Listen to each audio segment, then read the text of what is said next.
tal? ¿Cómo les va? Buenas tardes. Un mal actor se presentó hoy a través de Cadena Nacional, una cadena nacional del ajuste y de las malas noticias. Un actor que lucía compungido, pero al mismo tiempo se quería mostrar muy firme. Shakespeare no lo hubiera hecho mejor. Un personaje confundido entre sus culpas y las excusas que tenía para dar, habló durante 10 minutos al cabo de un trabajo enorme que tuvieron que hacer los editores para poder reconstruir lo que había dicho desde la mañana temprano. No había forma de acertarle a un discurso que más o menos sonara bien. Igual no lo consiguieron. El discurso suena muy mal. Y esto ocurre porque las noticias que dio Macri son espantosas. Terminó con el trabajo, porque terminó con el Ministerio de Trabajo, aquel que alguna vez creó Perón. Terminó con la ciencia, terminó con la salud. Es decir, atendidas de una manera como corresponde por el Estado. El Estado se repliega de lo que es el trabajo, de lo que es la salud y de lo que es la ciencia, nada menos, y consecuentemente de todo lo que significa la educación y demás. Y por supuesto, cuando habla Macri, y para colmo junto con Duhovne, el dólar no se fue más arriba porque todavía no puede explotar tanto y porque además había un feriado en los Estados Unidos, pero de todas maneras subió un peso, como ocurre siempre. En vez de calmar las aguas, las excita y la gente no le cree, porque no se le puede creer sencillamente a quien se planta con un discurso leído, armado, editado, sin ser capaz de confrontar con la opinión pública, ya que tenía una cadena nacional como quizás nunca hubo, para poder decir verdades y para poder traer alguna esperanza a los más vulnerables, a los que lo están pasando muy pero muy mal. Por eso, cuando el dólar sube, uno recuerde perfectamente por qué, y por culpa de Macri, no de otras personas, porque todo lo que ha ocurrido con el dólar es del 2015 para ahora. Siempre sos presidente, ¿devaluás? ¿No? Y la gente va a confiar, pero igual no va a necesitar ahorrar en dólares. Los dólares que están abajo del colchón van a volver. Y vos decís, levanto el ¿Por eso cepo. tomás mate a todo esto que estoy tomando ¿Sí? sola? Claro. ¿Hay reservas para hacer frente a ese levantamiento? Qué amargo lo tomás, ¿eh? Y el dólar va a dejar de ser algo importante en nuestras vidas, porque vamos a manejarnos en pesos. ¿Por qué? Porque vamos a tener una moneda sana. Yo tengo mucho más miedo a la invasión de dólares. Yo tengo mucho miedo a eso. Nos vamos a embuchar de dólares. ¿Vos sabías quién es el gobierno que más devaluó en el mundo en los últimos 8 años? El de Cristina Fernández de Kirchner. Pasó el dólar de 3 a 15. ¿Vas a devaluar? Pero no pasa por ahí la Argentina, no vamos a devaluar. No vas a devaluar. No, es mentira de él. O sea, ellos son los que han devaluado el peso, como nadie en el mundo. El gobierno que más devaluó en los últimos 8 años. Y el problema nuestro no es el dólar. Por recién un periodista me preguntaba si tenía preocupación por el dólar. Yo le dije, no, el dólar no es nuestro problema. Levantamos el cepo y todas las restricciones cambiarias, sin que ocurriese ninguna de las desgracias pronosticadas. Los argentinos no se preocupen por el dólar. Yo lo que creo que conviene apostar al peso. La gente no vaya a cambiar, va a quedar en 23, ahí va a estar. Estamos construyendo un país en el cual se puede ahorrar en peso. Hay muchos que reclaman tener un dólar más alto que el que tenemos hoy, ¿no? ¿Hasta cuándo va a seguir subiendo el dólar? Está más calmo las últimas semanas. La turbulencia cambiaria la consideramos superada. Yo estoy en mi mejor momento. ¿Ah, sí? Sí. Ineptitud, pero además un conflicto perpetuo con la verdad. No puede decir algo que sea cierto. Siempre tiene que recorrer el camino de la mentira. Hoy en algún momento habló de los cuadernos, como que los cuadernos son uno de los desencadenantes de la situación espantosa que le toca vivir a millones y millones de argentinos. Quiero recordarles esta tapa del diario Clarín, para no buscar por otro lado. El Banco Central volvió a intervenir en el mercado, pero el dólar llegó a 29,57. ¿Saben en qué fecha Clarín tuvo que poner esta tapa? El 30 de junio. Faltaba todavía más de un mes para que apareciesen los cuadernos y el país estaba en una situación muy lamentable, pero muy lamentable desde hace tiempo. Y ahí estaba tocando fondo, justamente por la impericia y por la incapacidad. Pero vale la pena, teniendo en cuenta esto que ocurría un mes antes de la aparición de los cuadernos, escuchar esa mención. Y cuando pensamos que se habían despejado todas las dudas sobre nuestra capacidad de cruzar al otro lado del río, pasaron cosas que volvieron a sembrar dudas. Una fueron los problemas de Turquía y sobre todo en Brasil.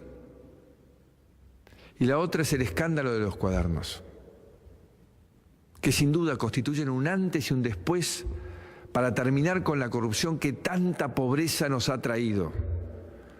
Pero en el corto plazo el corto plazo afecta la imagen del país y genera más dudas sobre nuestra capacidad de conducirnos con seriedad.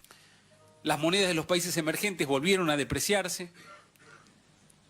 La sequía de financiamiento para estos mercados se acentuó y tuvimos que enfrentar la incertidumbre provocada por los cuadernos de la corrupción kirchnerista, que han generado un aumento de la incertidumbre y un nuevo quiebre en el financiamiento hacia nuestro país.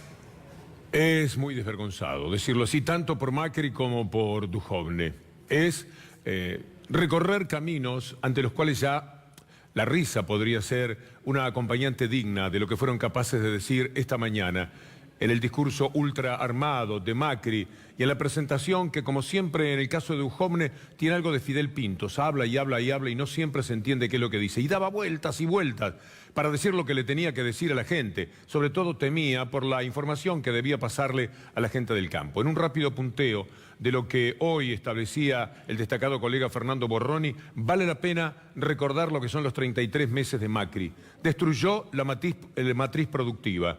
Quebró miles de pymes, endeudamiento demencial, se pagan más de intereses de la deuda que salarios en el Estado. Y sigamos, porque son muchos los ítems. Multiplicó la desocupación, vació el Estado de políticas públicas, aumentó la pobreza, prostituyó la justicia. 33 meses de Macri. Aplicó un tarifazo que quebró la economía familiar, pisoteó a la ciencia y a la educación, puso la riqueza nacional en manos de la bicicleta financiera para que se enriquecieran sus amigos y socios. 33 meses de Macri, pero hay más todavía. Creció la mortalidad infantil, se disparó la pobreza, volvió el hambre, hicieron a los pobres más pobres y a los ricos más ricos. 33 meses de Macri. Y por último, en este punteo, instaló un Estado represivo, violó sistemáticamente el Estado de Derecho, persiguió, encarceló y asesinó por la espalda. En el caso último de asesinato por la espalda, vale recordar a Rafael Nahuel. Estos son, en síntesis, 33 meses de Macri. Los cuadernos no pueden ser otra cosa que un motivo a favor del gobierno. Si es verdad, él juega con que quienes lo escuchan no tienen la menor inteligencia, porque si los cuadernos jugaran de alguna forma, jugarían a favor de la Argentina. Caramba, se está haciendo una investigación, de aquí va a salir algo bueno para el país. Algo bueno para el país hay que apostar al país. Entonces él lo presenta al revés, porque no sabe lo que dice. Si hubiera una mínima verdad en todo lo que se está señalando del cuaderno, si la corrupción fuera solamente de un lado y no estuviera envuelto en toda su vida Macri de corrupción, esto sería favorable para el gobierno. No lo quiere presentar exactamente al revés, porque a mí me da la sensación que nadie le dice que no habla para tontos. A veces habla para envenenados, a veces habla para cómplices, pero no todos están recorriendo ese camino. Y cualquiera se dio cuenta además hoy cómo le costaba nombrar la palabra retenciones. Ni él ni Duhovne tuvieron cara para decirle al campo la palabra retenciones. Para cubrir lo que falta durante esta transición, que se ha transformado en emergencia, vamos a pedirles a quienes tienen más capacidades para contribuir. Me refiero a aquellos que exportan en la Argentina, que su aporte sea mayor. Hoy mismo el ministro Duhovne va a darle detalles sobre este punto. Vamos a generar recursos adicionales por 1,1 punto del PBI por un derecho de exportación transitorio que regirá en la Argentina entre el año 2019 y el año 2020, que se cobrará de la siguiente manera: de a 4 pesos por cada dólar exportado para las exportaciones primarias y los servicios, y de 3 pesos por dólar para el resto de las exportaciones. Sabemos que es un impuesto malo, malísimo, que va en contra de lo que queremos fomentar, que son más exportaciones para generar más trabajo de calidad en cada rincón de la Argentina. Pero que les tengo que pedir que entiendan que es una emergencia y necesitamos de su aporte. No lo nombra, no dice retenciones, porque sabe que casi injustificadamente la gente de campo, que como siempre estamos hablando de los ricos del campo, de los gauchos ricos, la quieren toda para ellos, quieren dólar a 40 y nada de retenciones, y que no le cumplan con la baja de retenciones. Es atroz también enfrentarse con esa gente, pero es del palo de Macri. Cristina Fernández de Kirchner, que hoy tuvo que ir a Comodoro Pi, sí, era capaz de nombrar la palabra retenciones. Volvería a impulsar, por ejemplo, la resolución 125 de las retenciones móviles en la Argentina. Y yo le diría que sí, Fabián. Por primera vez en la República Argentina, desde el advenimiento de la democracia, hemos puesto a discutir en serio, con posibilidades de ser sancionada, una ley que por primera vez tocaba la redistribución del ingreso en la República Argentina. La primera cuestión que se me ocurre es esta, ¿no? Que la redistribución del ingreso es una batalla muy dura. La palabra retenciones nos habita desde hace bastante tiempo. Después vamos a ver, casi enseguida, les voy a decir qué pasaba con aquellas retenciones y cuál es el destino de estas otras retenciones. Pero por las dudas, la gente de campo, con Dardo Chiesa al frente, ya tiene mucho para reprocharle al gobierno, para recordarle, porque el campo siente que es así, que ellos fueron los que ganaron la elección para Macri.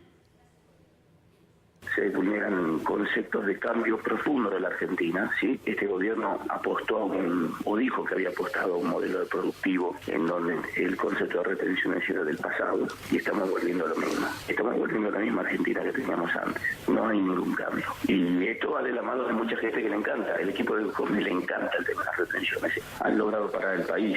Hoy hay mucho descontento. Hoy está absolutamente dividido. Tengo gente que está para salir de la ruta, dice llama y salimos. Y tengo gente que dice que bueno, que el país está mal, que hay que hacer un sacrificio, que el campo nunca dejó de ponerle el hombro al campo. ¿Qué me dice? Bien una amenaza. Y desde el lugar que más le duele a Macri. Por eso tanta discusión con el Fondo Monetario Internacional para determinar las retenciones. Quite la palabra porque ellos no la pronuncian. ¿Y sabe por qué tiene razón Chiesa? En realidad, porque Macri les mintió muchísimo. Siempre les habló de un impuesto que era una vergüenza, que era un desastre, que era un desatino. Y entonces la gente de campo le creyó, dijo, este nunca nos va a poner ese tipo de impuestos. Los va a bajar hasta que nos quedemos una vez más con el país.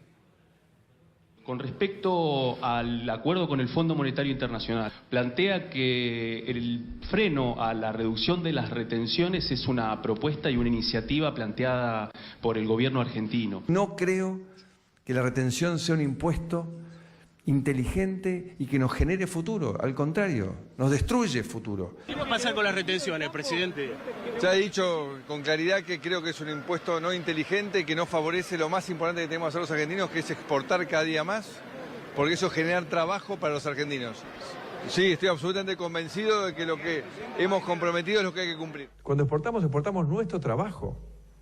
Por eso me sorprende que de vuelta vuelva a escuchar como alternativas poder restablecer retenciones que ya vimos que no funcionaron.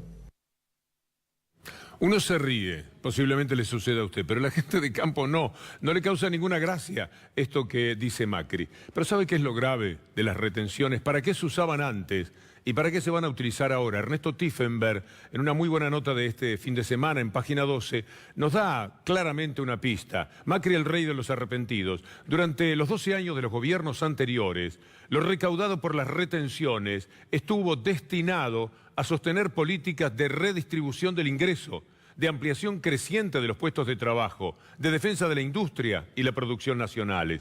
Las actuales propuestas de resucitar las retenciones están pensadas para pagar la deuda contraída estos años por el macrismo. En otras palabras, para garantizar que todos los que pusieron su plata en la timba financiera recuperen lo invertido.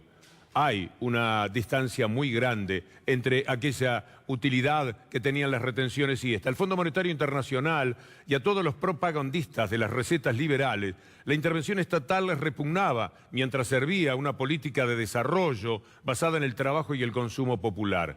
Al Fondo Monetario Internacional y a todos los propagandistas de las recetas liberales, la intervención estatal les resulta completamente justificada cuando sirve para financiar la fuga de capitales. Y en eso están. En decir, por ejemplo, a mí me encantaría la ciencia, ¿Qué discurso es este? ¿Cómo un presidente se planta por cadena nacional y dice, mira, a mí me encantaría la ciencia, me encantaría los docentes, me encantaría los universitarios, a mí me encantaría ese mundo, pero no puedo, no es posible. Y entonces lo vamos a sepultar, porque todo lo que hoy Macri anunció que se sepultaba no va a reaparecer por muchísimo tiempo. Mire, así viniese un gobierno progresista, un gobierno que otra vez trabaje por la inclusión. Es tan grande el desastre que este hombre, este gerente de las corporaciones está dejando, que ni los que tengan buena fe y buenas intenciones podrán recuperarlo prontamente. Pasarán años antes de salir de esto que Macri define como a mí me gustaría muchísimo que los profesores tengan una buena vida, pero no se puede. En cuanto al equipo de gobierno, he tomado la decisión de reducir la cantidad de ministerios a menos de la mitad. He decidido compactar más mi equipo. ¿Creen que me hacen feliz contar esta realidad? ¿Creen que me hace feliz no darle los recursos a la gente que más lo necesita? ¿Quién puede pensar que yo no querría pagarle a todos los profesores universitarios todo lo que piden? Claro que querría darle más aumento a los profesores universitarios. También a los enfermeros, a los policías. Me encantaría tener más presupuesto para ciencia y tecnología, donde se construye el futuro del país. Bueno, hay que decirle a Macri que el problema es la elección entre los profesores y los docentes y la ciencia y los jubilados y los pensionados no contributivos, etcétera, y sus amigos que han hecho la mayor diferencia de la historia en cuanto a la rapidez con la que llevaron a cabo sus tropelías para nuevamente robarle parte de la renta, una parte muy importante a la clase trabajadora. Mire lo que es la deuda. Vamos a tomar Clarín, para no irnos a diarios que son más críticos del gobierno. Crecieron 65,4% los gastos de intereses de la deuda. Están en niveles récord. Esto es lo que pasa. Hay que pagar la deuda, la maldita deuda, que fueron capaces de contraer desde el primer día de gobierno, porque lo único que han hecho como gobierno ha sido pasar la gorra. ¿Y sabe cuál es la consecuencia? La misma del 2000. Mire el mismo diario del año 2000 y mire lo que pasaba en términos de deuda. El Estado paga más intereses de la deuda que salarios públicos. Es decir, la deuda siempre, cuando se la contrae, se va tornando en un elemento que dificulta totalmente la vida de los más vulnerables del país. Y están entre los más vulnerables los que, haciendo un enorme sacrificio, tenían una prepaga y la han tenido que dejar. Un 30% de las personas que tenían la prepaga han tenido que considerar ver qué hacen con sus vidas por afuera de las prepagas. Lo dijo ayer el exministro Daniel Goyán, aquí en C5N. En el primer año de la gestión del PRO, en la Fundación Soberanía Sanitaria, detectamos que, paradójicamente, de las obras sociales se habían corrido 2% hacia el hospital público, perderían su trabajo eventualmente, y 2% en el primer año se habían ido a las obras sociales. Ahora en los últimos 6 meses, a las prepagas, en los últimos 6 meses tenemos solo estudiado la Capital Federal por ahora, de 10% a 6,1% se han salido de las prepagas. El 40% se ha salido de la prepaga, no puede pagar la gente. ¿Dónde se va a parar sin la prepaga por la gente que estaba habituada? ¿Y dónde van a ir a parar aquellas personas con una capacidad diferente? ¿Qué va a ser de sus vidas si este es el panorama para los que más pueden protestar? ¿Qué van a conseguir ellos haciendo marchas hacia el Obelisco, hacia el Congreso, en sillas de ruedas, en muletas? ¿Le va a importar a Macri esto? Cuando él es capaz de decir, a mí me encantaría que todas las personas con una capacidad diferente vivieran estupendamente, pero no se puede. Claro, para nadie que no integre esa élite dominante económica del país, la vida puede ser gratificante. Mire lo que sigue ocurriendo con los discapacitados. Después de la marcha de esta semana, discapacidad, tras la quita de pensiones, están colapsando las prestaciones. El gobierno nacional adeuda pagos de entre 6 y 7 meses a centros terapéuticos y de rehabilitación, a escuelas especiales, a hogares, transportistas de personas con discapacidad, no tienen quienes los lleven, a ellos no les importa nada, son capaces de decir, a mí me gustaría muchísimo que los discapacitados estén mejor, pero no se puede. No se puede, y poner cara de compungido, de personaje de Shakespeare, abrumado por las circunstancias.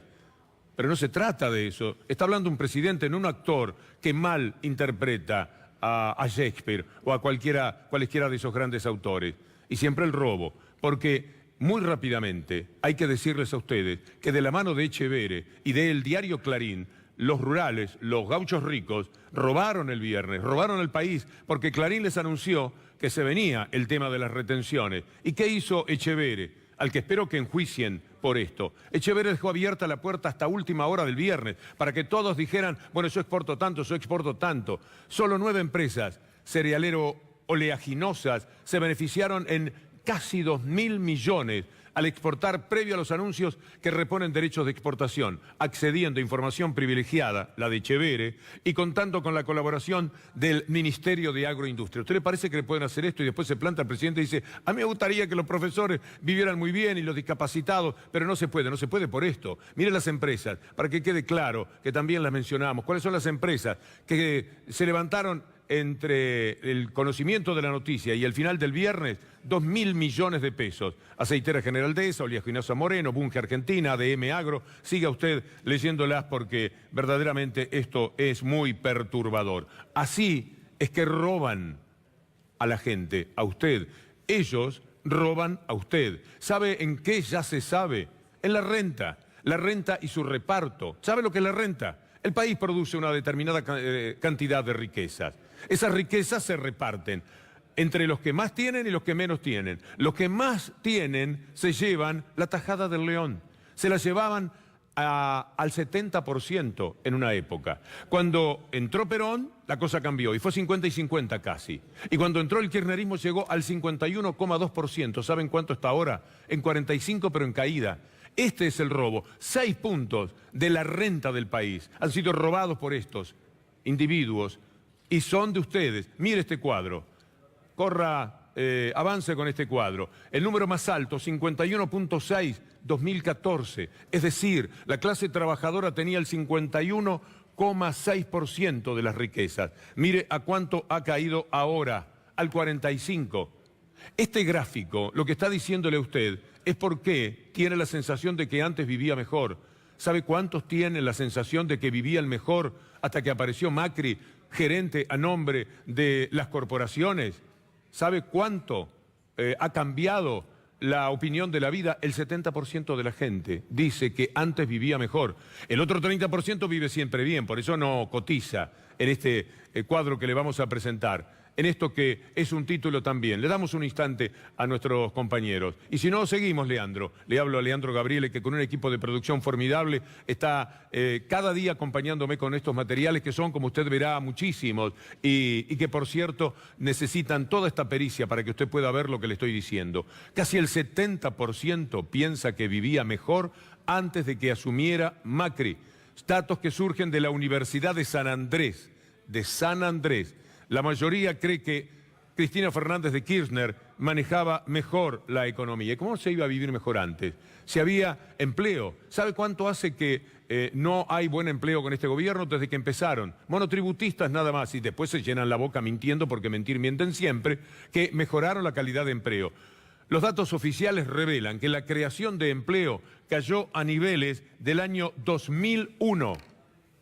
Es decir, hace 17 años que el empleo no estaba tan mal y los índices de desocupación serán terribles. Mire cómo está el empleo en caída. Mire esas líneas. Estas son las líneas que como un puñal hacia abajo se clavan el corazón de los más vulnerables de la República Argentina. Antes era subir hacia una ilusión de una calidad de vida muy superior. Ahora, cuando cae el empleo, esta es la realidad. Y le vamos a dar una muestra, una sola de las decenas que podemos exhibir. El excelente programa ADN anoche mostró lo que pasa con una textil, a modo de presentarles la situación terrible que se vive hoy día en la industria de la Argentina. Lo más importante en este momento es la falta de consumo interno. Entonces vos tenés el hecho de que vendés menos y tenés más oferta que antes. La fabricación nacional y la apertura de importación. Con lo cual se agrava el problema, ¿no? En lo global, entre 30 y 35 mil personas salieron del circuito de producción de toda la cadena textil. 30 y 35 mil personas. Sí. 30 a 35 mil personas, te estoy hablando de toda la cadena textil, indumentaria, hogar. ¿Y esa gente qué hace? No lo sé. La desocupación está creciendo. El costo de la tarifa acá se quintuplicó desde 10.000 a 50.000. En este caso particular. Acá, en esta planta. En esta planta. En la otra planta entre agua, electricidad y gas, pasamos de 600.000 pesos a 3,5 millones. 3,5 millones. Sí, ¿por qué? Porque nosotros ahí, en el caso del gas, compramos en dólares, subió en dólares y además el dólar subió mucho. Con lo cual la cantidad de pesos no solo se triplicó por la devaluación, sino que también hubo un aumento del gas en dólares. Con la electricidad lo mismo, se consume mucho más y bueno, ese monto hizo que muchas tintorerías cierren. Estoy bien, pero por defecto, es decir, estoy viviendo por la desgracia de los demás porque tintorerías en particular ya cerraron 4 o 5 tintorerías. Es decir, vos estás acaparando lo que dejaron de hacer los que cerraron. Exactamente, esto es supervivencia. El ¿no? que muere último. El que muere último, tal cual, el que muere último. Poner a los cuadernos como pretexto es casi un acto de cobardía, porque decirle a la gente, envilecerla, hacerla caminar por el lado del odio, envenenarla, haciendo creer o queriendo hacer creer que todo lo que pasa es en función de los cuadernos, cuando le hemos mostrado lo que antes sucedía, un mes antes, 15 días antes, 10 días antes, pero también 6 meses antes, hace un año, siempre se vio venir esta catástrofe, porque es una cuestión de modelo. Entonces no es, como pretenden decir, un tema vinculado a los cuadernos y la corrupción. Tiene que ver con modelos que eligieron el gobierno presente, es decir, con abrir las importaciones y terminar con el trabajo adentro, con que ganen más los obreros de otros países y no los obreros de la Argentina, con que los obreros de la Argentina no tengan nada para consumir, cada día menos para poder comprarse algo, para poder darse un gusto. Aquello de González Fraga, se creían que podían vivir mejor. Sí, se creían porque vivían mejor. El 70% recuerda con mucha nostalgia, con una infinita melancolía, cómo eran las cosas hasta hace 2 años y medio. Sí, había otra vida y la cambiaron radicalmente, y no es por esto que dice Macri. Ha crecido la conciencia de que no podemos seguir gastando más de lo que tenemos. Vivir por arriba de nuestros ingresos. Y mucho menos convivir con la corrupción. Por eso voy a explicarles por qué estamos pasando lo que estamos pasando. Por qué cuando parecía que veníamos bien, sentimos que volvemos para atrás. Debemos madurar como sociedad y no seguir viviendo por arriba de nuestras posibilidades, ni convivir más con la corrupción. Dicho por Macri, además, el tema de la corrupción adquiere mayor gravedad. Otro podría hacerlo, pero Macri viene de un infierno de corrupción de toda la vida, de su familia y demás. Entonces está absolutamente desautorizado para hablar de este tema, pero también lo está en tiempo presente. Porque cuando hablamos de dinero para las campañas políticas, que en todo caso de esto se trata el asunto de los cuadernos, y por eso es que no encuentran el dinero y cometen cualquier zafarrancho o Bonadío, Stornelli y toda esa justicia sí corrupta que hoy día tiene la Argentina. Lo que sucede es que Macri también debe saber lo que el diario La Nación publicó ayer. La Nación, para no elegir órganos que estén confrontativos y críticos del gobierno. Mire lo que decía La Nación sobre el dinero para las campañas.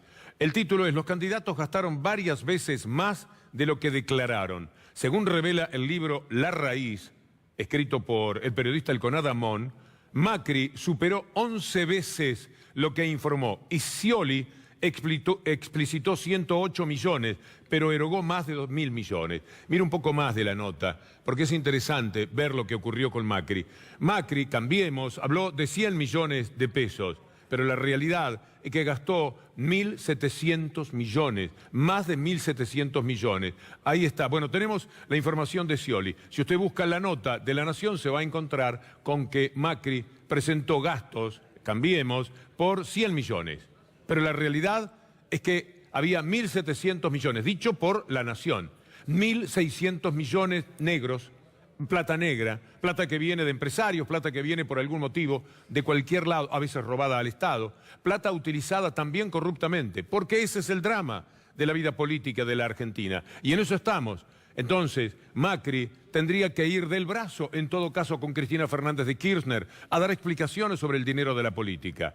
a pedir juntos que haya una ley para ver si lo puede evitar. Yo soy pesimista. Creo que de todas maneras el dinero para la política siempre va a hacer falta de otros sitios que no sea estrictamente lo que la ley diga. Pero apostemos a que es posible. Macri gastó prácticamente lo mismo que Scioli. Mintió como se mintió desde el sciolismo, en todo caso diciendo gastamos 100 y se trataba de 1.700 millones en el caso de Macri y 2.000 millones en el caso de Scioli. Hoy estuvo Cristina Fernández de Kirchner para dar alguna explicación, para llevar un escrito, para confrontar otra vez con Cachafaz Bonadío. Una vez más, era lunes, el dólar podía irse para arriba. Querían que estuviésemos pendientes de esto. ¿Sabe cuándo comienza el juicio oral de Cristina Fernández de Kirchner? Le pregunto, ¿cuándo hay elecciones importantes en la Argentina? ¿En 2019? Bueno, en febrero de 2019 va a empezar el juicio oral a esta mujer, para que durante todo el año la campaña, la única campaña que pueda hacer el gobierno, sea a través de ese juicio oral a Cristina Fernández de Kirchner y otras personas, porque de lo propio, ¿qué van a decir? Que me disculpen los profesores, que me disculpen los discapacitados, que me disculpen los docentes, que me disculpen, pero yo no puedo hacer otra cosa. Mientras tanto, seguirán robando aquellos que se llevaron todo ese dinero inmenso el viernes con la complicidad de Echevere. En algún momento tendrá que hacer otro blanqueo. Cuando Gianfranco le diga un día confesándole, mirá, la verdad es que tenemos más dinero todavía afuera, se hace falta otro blanqueo de capitales, otro lavado de dinero para poder decir todo lo que tenemos afuera. Así será seguramente la historia. Mañana viene peor. Sí, lamentablemente. Mañana es día de discusión de tarifas. Nos vamos a ir con esta idea para que usted sepa que lo que continúa no es el show de Comodoro Pi, sino la situación desgraciada por la que tienen que atravesar millones de argentinos. El traslado de la devaluación a las tarifas de gas será el eje de la audiencia de este martes. Los economistas advierten que será difícil mantener dolarizados los ingresos de las empresas. Un saludo para Aranguren, que ahora está muy tranquilo en su casa, ya hizo la tarea. Fue el mejor tipo de Shell en la historia de Shell. Nunca habían tenido la posibilidad de ser gobierno para darse todo. Este hombre envileció la vida, además de quitar de los bolsillos de la gente miles de millones de dólares que fueron a parar a las manos de sus amigotes. Y mañana sigue el corso. Hasta entonces.